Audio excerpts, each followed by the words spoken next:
Bonjour, le Bitcoin poursuit son rebond. Alors, simple rebond ou bottom? C'est ce que nous allons voir dans l'analyse du jour. Mais avant de commencer, n'oubliez pas de vous abonner, de mettre un petit pouce bleu et de laisser un commentaire. Alors, on va se diriger tout de suite vers la cryptomap. Et sans grande surprise, le Bitcoin nous imprime un joli rebond. Du coup, l'ensemble des altcoins ils font de même, bien évidemment, avec des pourcentages de hausse bien supérieurs. On a en moyenne du 5 à 20% en moyenne, avec même LRC qui nous fait un joli plus 32%. On a du 16% du côté de CRV, du 14% du côté d'Avax. Donc une jolie map bien verte qui réchauffe un peu le cœur suite au rouge qu'on a connu ces derniers jours. Le CryptoFear, il est à 12. Je vous rappelle quand même qu'en général, il lag d'une journée. Donc ça 12 représente plutôt la journée d'hier. Suite au rebond d'aujourd'hui, bien entendu, dans 6 heures, on aura sûrement un CryptoFear qui sera retourné du côté de ce qu'on avait dans les semaines passées, donc plus autour des 20. Donc 12, la journée d'hier, était une bonne journée, comme celle d'avant-hier, pour ceux qui font du DCA et qui veulent acheter un palier, comme je vous ai dit, à chaque fois qu'on on rentre dans les 8-12 sur le CryptoFear, c'est toujours les meilleurs moments pour accumuler du Bitcoin sur le long terme. Donc, passons à la map du Bitcoin en 4 heures.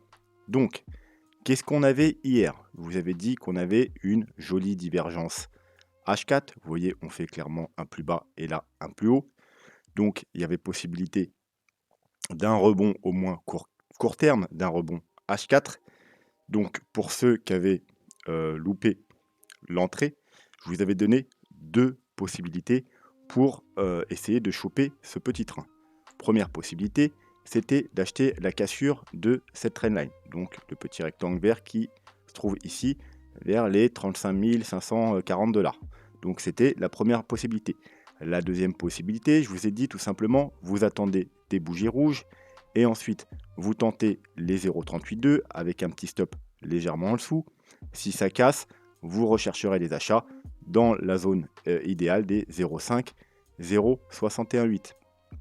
Donc on a bien eu une bougie verte qui s'est terminée d'ailleurs avec une grosse mèche de rejet, des bougies rouges, donc hop, théoriquement vous avez dû placer votre Fibo au plus bas, au plus haut, et tenter votre achat sur les 0,382 qu'on est parti, regardez, hop, on va zoomer, qu'on est venu toucher parfaitement. Donc vous aviez un point d'entrée parfait au 35 721 $. Voilà, du coup, maintenant, théoriquement, et là je parle bien sûr aux traders, vous êtes dans ce petit train. Si vous n'y étiez pas déjà hier, bien entendu. Maintenant, c'est qu'une petite divergence H4, c'est que du H4, c'est pas ça qui va nous faire aller to the moon. Mais voilà, pour ceux qui voulaient être dans le train, théoriquement, maintenant, vous êtes dans le train. Alors, la prochaine zone qui va nous poser problème, bien entendu, on l'a déjà vu, c'est la grosse ligne orange qu'il y a ici. C'est la grosse zone de support-résistance aux alentours des 39 000, 40 000 $. En plus, voilà, il y a les 40 000 $ psychologiques, en plus d'être une résistance horizontale. Donc, ce sera sur cette zone qu'il faudra être extrêmement prudent. Et si on y arrive et que tout le monde commence à s'exciter, ce sera sûrement pas le bon moment pour faire des achats. Donc, les traders, théoriquement, vous êtes déjà dans le train. Les autres, vous, peu importe, on est dans une bonne zone pour faire un palier en DCA. Donc, vous, peu importe que vous achetez là, là ou là ou là, pour du long terme, ça change pas grand-chose. C'est toujours une bonne zone pour faire un petit achat si ce n'est pas déjà fait. Ensuite, on va voir au niveau Fibonacci si on peut aussi délimiter des zones, des grosses zones de forte résistance. Donc on va commencer déjà par le petit Fibo, c'est-à-dire la dernière baisse qu'on a eue. Et on va voir où c'est qu'on est, où c'est qu'on va, où c'est qu'on pourrait avoir de la résistance. Hop, du plus bas au plus haut. Donc, on voit qu'hier, on a été rejeté des 0,382, qu'on les a repassés aujourd'hui. Alors, bien évidemment, il y a les 0,5 ici, au 37 800, mais ce qui nous intéresse plus particulièrement, nous, c'est la zone de rechargement de short, donc entre les 0,618 et les 0,786. Et si je vous matérialise ça par un rectangle, bien entendu, c'est du rouge, parce que c'est une zone de prudence, c'est pas une zone d'achat. On peut voir déjà que les 0,618 sont juste en dessous de notre grosse résistance, hein, donc aux alentours, des, comme je vous ai dit, des 39 200 à 40 000 $. Voilà, ce ne sera pas le moment de faire des achats, puisque ce sera un potentiel rejet. Et si on englobe toute la zone, eh bien, on pouvait voir que cette zone va justement jusque notre trendline baissière en rouge. Alors, je dézoome un peu. Voilà, c'est la trendline qui part du sommet.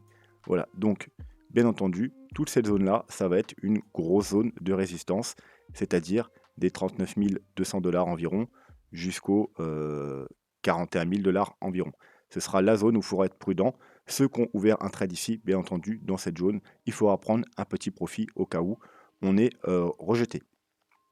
Ensuite, on va voir ce qu'il en est pour les Fibo, le Fibo global de toute la chute. Hop, donc on se met au plus haut et au plus bas potentiel, du moins le plus bas qu'on a pour le moment.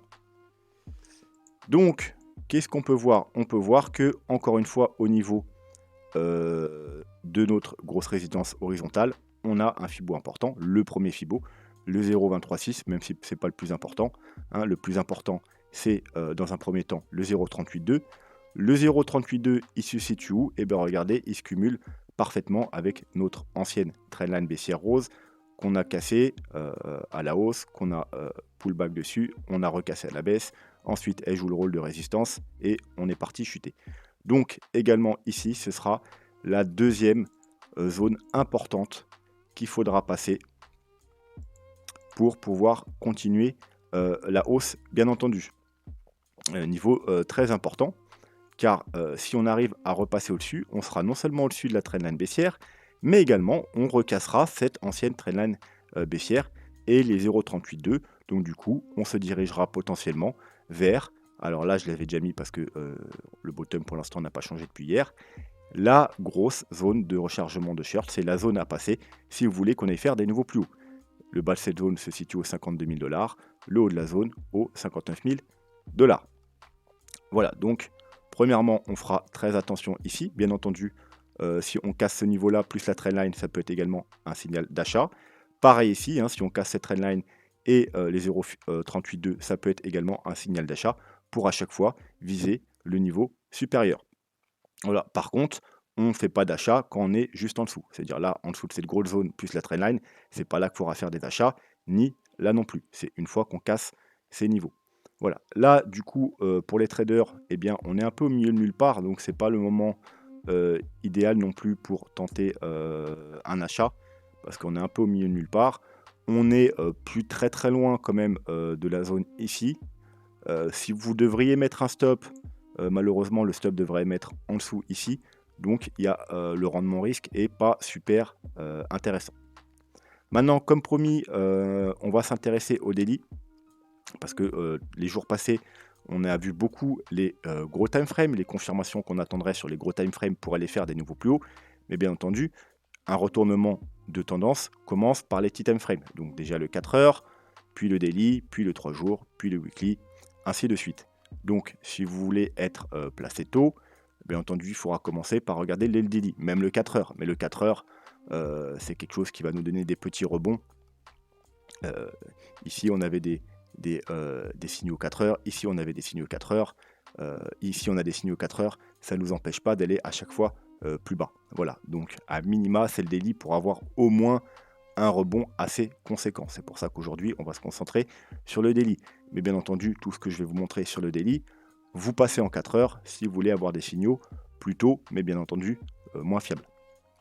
Donc, on va commencer par le plus important, le RSI. Donc, déjà, vous savez qu'on est toujours sous cette trendline baissière hein, qui dure depuis les sommets. Donc, premier signal important, ce sera si on casse cette trendline. Bien entendu, si en plus on cumule ça avec le graphique et qu'on casse également la trendline baissière sur le graphique, c'est le vrai signal. Si on a une cassure sur le RSI, mais on n'a pas la confirmation graphique, du coup, c'est pas une cassure. Il faut qu'on ait la cassure graphique et la confirmation du RSI. Deuxièmement, comme je vous l'ai dit il y a quelques jours, je ne sais plus c'était quand, mais ça ne doit pas être il y a trop longtemps, on a pénétré dans la zone de survente en daily. Et c'est quelque chose qui arrive pas si souvent. Alors je vous ai entouré les dernières fois, enfin plutôt encadré, que ça s'est passé. Donc vous voyez, on a eu ici cet été, on a eu au Covid, un peu plus tôt et un peu plus tôt. On ne va pas faire les 10 ans du Bitcoin, mais grosso modo, vous voyez, c'est quelque chose qui arrive 1 ou 2 fois par an, guère plus. Et en général, c'est des niveaux très proches d'un bottom. Alors ça ne veut pas dire qu'on est sur le bottom. Ça marque un bottom que quand on a un W bottom, un V bottom, excusez-moi, chose qui est plutôt rare, hein, ça arrive mais c'est plutôt rare. La dernière fois que c'est arrivé, c'est ici, choc du Covid. Vous voyez, on a pénétré dans la zone et directement, on a, alors hop, je vais zoomer, on a rebondi directement et repris la tendance haussière. Donc c'est une possibilité. On pourrait très bien avoir trouvé un bottom là, partir en V bottom et remonter et faire des nouveaux plus hauts. Voilà. C'est une possibilité, c'est pas la chose à privilégier tout simplement parce que en général c'est plutôt rare. Donc moi, ce que j'aimerais bien voir, c'est au contraire, c'est une consolidation et une divergence RSI daily pour faire comme tous les autres petits carrés qu'on a là. Donc si on enlève celui-là, vous allez voir que les autres carrés ont fait à peu près la même chose. C'est-à-dire, regardez, ici, on passe en dessous de la zone de survente sur le RSI, on marque un plus bas, mais ensuite, qu'est-ce qui se passe? On marque des nouveaux plus bas.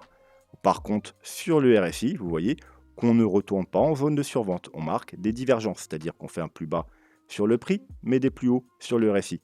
Ça nous indique un bottom. On va voir les fois d'avant. Donc, excepté celle-là où on a eu un V-bottom. Regardez ici, on marque un bas, donc un potentiel bottom. On revient faire un léger plus bas et un double bottom, quasiment un triple bottom. Par contre, sur le RSI, vous voyez qu'on ne repénètre pas dans la zone de survente, on fait des plus hauts. Donc encore une fois, divergence RSI daily qui nous marque du coup un bottom et ensuite un joli rebond.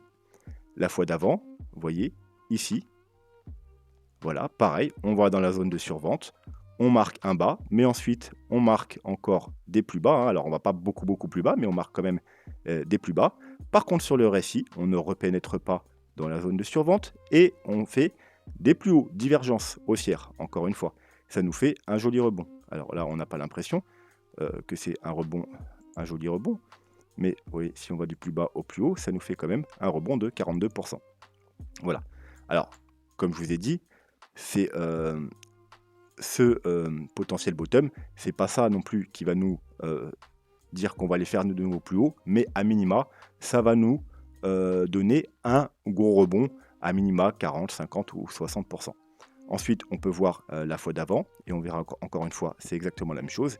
Ici, on a marqué, on est venu chercher la zone de survente, on a marqué un bas. Ensuite, on a fait un nouveau plus bas. Par contre, sur le RSI, on n'est pas repénétré dans la zone de survente. On a fait un plus haut, encore une fois, divergence haussière sur le RSI. Et ensuite, eh bien, on a eu une belle tendance haussière. Donc, moi, dans l'idéal, c'est ce que j'aimerais bien voir. Bien entendu, on pourrait être dans ce scénario-là de V-bottom, mais effectivement, pour plus de sûreté et de conviction qu'on va vraiment avoir un gros rebond, j'aimerais qu'on aille là un petit rebond, pourquoi pas qu'on vienne une nouvelle fois toucher cette trendline, voire les 39 000 $, qu'on rechute, qu'on fasse un nouveau plus bas, hein, que tout le monde ait vraiment très peur, mais que sur le RSI, on ne marque pas de nouveau plus bas, qu'on ait une belle divergence daily, et ensuite là, je serais beaucoup plus confiant pour un joli rebond. En plus, ça validerait également notre scénario de flat. Hein. Je vous rappelle, on est dans une potentielle flat, une gigantesque flat en A, B, C. Une flat, c'est en 3 mouvements baissiers, donc 1, 2, 3. 3 mouvements haussiers correctifs, 1, 2, 3. Mais ensuite, on veut voir 5 mouvements baissiers et également une divergence sur la vague 5 pour vraiment nous valider notre flat. Donc pour l'instant, on a bien, parce que regardez, le sommet il est là, hein, donc on part ici, on a bien 1, 2, du coup théoriquement le 3 il est là vu que c'est le point le plus bas, une 4, on aimerait bien avoir un rebond de 4, et une 5 en divergence, et là, ça nous validerait notre flat et notre bottom. Voilà. Ensuite, du coup, on va aller voir au niveau des autres indicateurs ce qui pourrait nous confirmer au moins un gros rebond. Donc, on va commencer par le MACD. Donc, pour l'instant, on a une confirmation qui est en train de se faire sur le stock RSI. Vous voyez bien on a un joli W là et qu'on repasse au-dessus de la zone de survente, hein. Les deux lignes sont au-dessus de la zone de survente. Donc, on a confirmation sur le stock RSI, mais on n'a pas encore de confirmation sur le MACD. Après, comme je vous ai toujours dit, il faut être le daily sur le stock RSI et le MACD, il faut les prendre avec des pincettes. Il y a beaucoup de faux signaux, hein. Vous voyez qu'on avait eu un signal également ici il n'y a pas très longtemps sur ce rebond. Ça ne nous a pas empêché d'aller plus bas. On en avait un également ici sur ce rebond. Ça ne nous a pas empêché d'aller plus bas. C'est pour ça que nous, en général, on jette un œil au daily, voilà, pour être prévenu le plus tôt possible. Mais les confirmations, comme je vous le répète toujours, c'est le 3 jours. Là, vous voyez qu'on n'a eu aucun faux signaux depuis la chute. On n'a eu aucun signal haussier. Ici, on a une stabilisation sur le stock RSI, mais on n'a pas réussi à repasser au-dessus de la zone de survente, donc aucune confirmation sur le stock RSI. Et sur les MACD, vous voyez que depuis le croisement ici qui nous avertit qu'on allait sûrement avoir une grosse chute, hein, donc ici, hein, aux 62 000 $, eh bien, il n'y a rien du tout. C'est toujours très baissier. Et pour l'instant, il n'y a aucun signal sur le MACD. Donc voilà, on regarde le daily, mais on confirme avec le 3 jours. Pour l'instant, il n'y a absolument rien du tout. Donc, on va repasser en daily. On va s'intéresser aux moyennes mobiles. On va s'enlever même le graphique pour y voir plus clair. Donc, on est baissier, hein. Là, il n'y a pas possibilité de dire l'inverse. On est sous toutes les moyennes mobiles, c'est-à-dire la EMA 21, la 50, la 200, la 100. Donc, ce qu'il nous faudrait, un premier indice d'un retournement de situation, bien entendu, c'est de repasser au minima au-dessus de la EMA 21. Ici, on a fait un petite tentative de breakout, hein. Hop, on s'est appuyé quelques jours dessus, mais on évite de repasser en dessous. Voilà, donc ce qu'on voudrait, c'est s'installer durablement au-dessus de ces moyennes mobiles pour avoir un premier retournement de tendance. Voilà, et puis bien entendu, quand on passera au-dessus des autres, ça sera des confirmations supplémentaires. On peut faire la même chose également avec le ruban des moyennes mobiles. Vous voyez qu'on est clairement baissier, hein. Le ruban joue le rôle de résistance, hein, comme dans chaque mouvement baissier. Et une fois qu'on aura réussi d'une à pénétrer dedans, ce sera déjà un premier signal. Et de deux à repasser au-dessus, eh bien, ce sera une confirmation d'une future tendance haussière, comme à chaque fois qu'on repasse au-dessus du ruban de moyenne mobile. Ça nous donne des confirmations pour avoir une jolie tendance haussière. Voilà, donc pour l'instant, c'est loin d'être le cas. Le bas du ruban, il est aux 40 000 $, hein, justement là où il faudra être très prudent. Le haut du ruban, il est aux 45 000 $. Donc une fois qu'on aura passé les 45 000 $, on aura probablement droit à un joli rebond. Ensuite, pour finir, je pense qu'on va aller... Alors, hop, pas pour finir, mais déjà, le super train, hein. Vous savez que nous, ce qui nous intéresse souvent, c'est le weekly, mais en daily, il est aussi en général assez pertinent. Donc, vous voyez, quand il repasse dans le vert, en général, on a droit quand même à des jolies tendances haussières. Et comme vous pouvez le voir, bah, pour l'instant, il est situé environ aux 42 500 $. Donc, pour l'instant, aucun signal de retournement. Il faudra attendre qu'on passe et qu'on clôture au-dessus des 42 500 $ pour avoir un super trend qui retourne dans le vert. Et je pense qu'on va finir par Ishimoku, histoire de pas trop vous en mettre trop plein la tête. Donc Ishimoku, eh bien vous savez que alors on aura un premier signal si on arrive à passer la Tenkan, hein, donc c'est la ligne bleue, hein. Mais comme vous pouvez voir, ici on a réussi à la passer, mais on a été bloqué par la Kijun, donc c'est juste un premier signal, un avertissement qui nous dit attention, la tendance est peut-être en train de s'inverser. Mais nous, ce qui nous intéresse, hein, c'est pas la Tenkan, hein, c'est juste pour nous donner un premier signal. Nous, ce qui nous intéresse, c'est la Kijun, c'est la ligne orange. Vous voyez, depuis qu'on est passé en dessous, on n'arrive pas à repasser au-dessus. Donc, elle se situe actuellement au, encore une fois, 40 000 $. Voilà, donc 40 000 $, ça sera vraiment un signal important de retournement de tendance. Bien entendu, sur Ishimoku, la confirmation se fait seulement quand la lagging span, donc c'est la ligne blanche, hein, c'est une sorte de moyenne mobile avec 26 périodes de retard, repasse au-dessus du cours du prix. Voilà, nous ce qu'on veut, c'est ça, c'est on passe au-dessus de la Kijun, comme ici, avec la lagging span au-dessus du cours du prix. Pareil, si on prend cet été, hop, on repasse au-dessus de la Kijun, on a confirmation de la lagging span qui passe au-dessus du cours du prix, on peut avoir droit à une belle tendance haussière. Et pareil ici, lors du petit crash de septembre-octobre, on repasse au-dessus de la Kijun, on a confirmation ici de la lagging span qui repasse au-dessus du prix, on a droit à un beau mouvement haussier. Voilà, bon là, pour l'instant, on n'a rien du tout. Il faudra attendre à minima qu'on passe au-dessus des 40 000 et ensuite que la Kijun, la lagging span nous confirme. Voilà, donc ça c'est pour les confirmations qu'on attend en daily. Bien évidemment, si vous l'êtes encore prévenu plus tôt, vous regardez exactement la même chose en 4 heures. Mais comme je vous ai dit, 4 heures, ça peut nous donner un petit rebond, mais ça nous donnera ni un gros rebond, ni encore moins des nouveaux plus beaux. Pour avoir un gros rebond, il faudra l'accord du daily, et pour aller faire des nouveaux sommets, il faudra l'accord du weekly. Voilà, sur ce, on va se laisser là. Je vous retrouve demain. En attendant, passez une bonne soirée et à bientôt. Tchuss.